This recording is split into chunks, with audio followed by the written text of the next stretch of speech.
If you want to recover from raw veganism or really any other restrictive diet or dogma, my biggest recommendation is to stop seeking advice from everyone else, and it's time to just take a break from it all and just be with yourself for a couple months. I'm serious. Okay, if that's too much, then just try a month, 30 days, without watching YouTube, without going on Instagram, without going on Facebook and being bombarded with food porn, with what I eat in a day videos, with people posing before and after pictures or before and after testimonials, to get away from that. Because even if you try to, really recover from all of this, it's really hard to break free. It really is hard. It's a mental thing because it's so ingrained in us and we've believed it for so long that it's so easy to get sucked back into it or persuaded back into it and to just forget everything that our body has been telling us, our subconscious has been telling us, our intuition has been trying to scream at us. So the best thing that you can do is to really just get away from it all. Or if you can't just get away, then just try to unsubscribe from everyone and try to find someone else that promotes food freedom or a healthy relationship around food. They shouldn't even be talking about, find something else other than food. Find someone else that's not talking about food. Find someone that's talking about body acceptance, food acceptance, diet freedom, recovery. Just find someone that doesn't have disordered behaviors or dogmas or mindsets around food, body, exercise, and everything. That break will help initiate the process of the defragmenting, the de-brainwashing of it all. I did this and it was necessary. But when I did go back on to social media platforms and I was tempted to see what other people were up to that I knew before or had followed before, and it was so easy to get sucked back into that. I started questioning everything that I had been doing, and even though it had been working for me and I'd felt better than I had ever been in 8 years, and I was questioning that. And I went back and forth until finally I was like, no, I've had enough. I'm letting it all go. And I did what was working for me finally. And that was a hard battle. It really was. But you just gotta stay strong. If this is not working for you, then you gotta change, you gotta let go, you gotta do something to challenge these ingrained ideologies, okay? You have to. And if it is working for you, and I don't know why you're watching this video, if it is working for you, then good, keep going. But always remain open to the fact that if it stops working for you and you start to notice negative symptoms or side effects, be open to change. That's where a lot of people go wrong, is they have this honeymoon period of feeling fantastic in the beginning. So they know that now it's the truth because they felt so good in the beginning. But then after several months or maybe a year or two, that's when they start to see negative problems and they just can't let go. They can't, it's either a pride thing. They don't want to swallow their pride and admit that what they've been doing was wrong. Or, they're too invested in it, whether it's financially or just in their own world or whatever the case. So they don't want to let go and they don't want to change because they don't believe that anything else could be the way. And so they keep fighting this battle that they are not going to win. And they're fighting this battle with their mind and their body and the food, and it's just denial too. I was there. Don't be one of those people, okay? If it's not working for you, you have to switch it up. You can't get different results with doing the same actions. It just doesn't work like that. You have to change your actions in order to see different results. And sometimes you have to go against everything that you know and have learned to be true in order to see the answers that you've been so desperately seeking. Never stay stagnant in life. This might be triggering for some people, but it's the honest truth that When you're coming from a fruitarian diet, a weakened digestive system, weakened organs, a depleted body, the best thing that you could actually do in this situation is to eat more processed foods. Why? Because, like I said, your digestive organs are so weak and depleted that it's too hard to digest and assimilate the nutrients in whole foods. If you're trying to do this 100% whole foods, these whole foods are just too water rich, too fiber rich.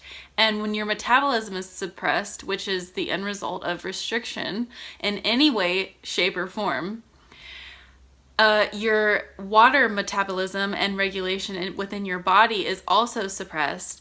And just eating a ton of water-rich foods will just make everything worse. It's just too much for your weakened body to handle at this point. Once I let go of the whole food mentality, like whole foods, and faced my fears of processed foods, that they weren't going to kill me and I wasn't going to die, it actually ended up contributing to my benefit to eat these processed foods. And it's crazy to even think about being ingrained in all of these health and nutritional dogmas. But it just comes back to that saying, once you go against everything you know and have learned to be true, you'll find the answers. And who would have thought? If I would have just let go of all the fears, all the restrictions completely, and stuck with it consistently, feeding my body whatever it desired, it actually strengthened my body. It strengthened my digestive organs. It strengthened the muscles within my digestive tract. And I actually got healthier. I gained my health back. And it's funny that when you actually restrict sugar or restrict carbs or restrict fat, that's what you end up craving. So once you stop the restrictions altogether and you're consistently feeding your body carbs, fats, proteins, sugar, it's funny how the cravings actually go away or they become neutral, and you're not consumed with uncontrollable thoughts around sugar or fat or carbs. And it's just neutral. It's just part of it. I mean, you cannot say that sugar is bad for us. Sugar is the preferred ketogenics for our cells to function on, to perform at its best on. Another thing that happens when you're a fruitarian is that a lot of the production of digestive enzymes within your digestive tract actually goes way down, if not altogether. And this can contribute to bloating and gas and constipation as well. So as you strengthen your body by feeding it consistently and a lot and everything, no restrictions, your body is able to strengthen and start to develop its own digestive enzymes again. Revamping your metabolism is not about continuing to feed into the fears around certain foods or food groups or foods that you couldn't tolerate before, because usually within this lifestyle, your digestive tract goes to shit and you're unable to tolerate any kinds of foods, even a few amount of fruits and vegetables, if not only one. A lot of people get down to one food that they can handle, and even that one food they still have problems with. So you back yourself into this corner, and it's hard to get out, because if you want to get out, then you try to introduce new foods, but then you hurt and you're in pain and you're bloated and you're gassy and you're constipated. And so you're in this weird, confusing, frustrating pickle. But the only way out is to just be consistent and persistent with eating and working on the mental issues and the control and the just redeveloping a healthy relationship with food again. Not seeing it as a threat, not seeing it as it's going to die or give you all these diseases or whatever. You just see it as food. It's fuel for us to be able to live a life that's actually worth living. So it means gradually introducing the foods that you couldn't tolerate, that you can't tolerate. And so you're slowly able to develop a tolerance or the ability to digest these foods again. And your body will thank you. And you will be able to metabolize all these foods again. You will. I was at a point where that seemed too far-fetched. I couldn't imagine a life without fears around foods, around no digestive problems, around just being spontaneous and being able to go out and eat with loved ones and at restaurants and go on road trips and just eat along the way. Oh, it's freeing. So remember, not only do you have to revamp your metabolism, you have to redevelop a healthy relationship and view towards food and your body. Food is not the enemy. Your body is not the enemy. Restricting and being controlling and being a perfectionist and being obsessive is the enemy. Don't buy into the brainwashing that has been bestowed upon you that you just need the willpower to continue on with whatever diet that you're on or dogma that you're following, and as if it's all your fault if it's not working for you, because that's not true. Our physiologies say different, our biology says different, our adaptations say different. Don't buy into it. Not restricting and consistently feeding your body for an extended period of time, not sporadically, this will heal your metabolism.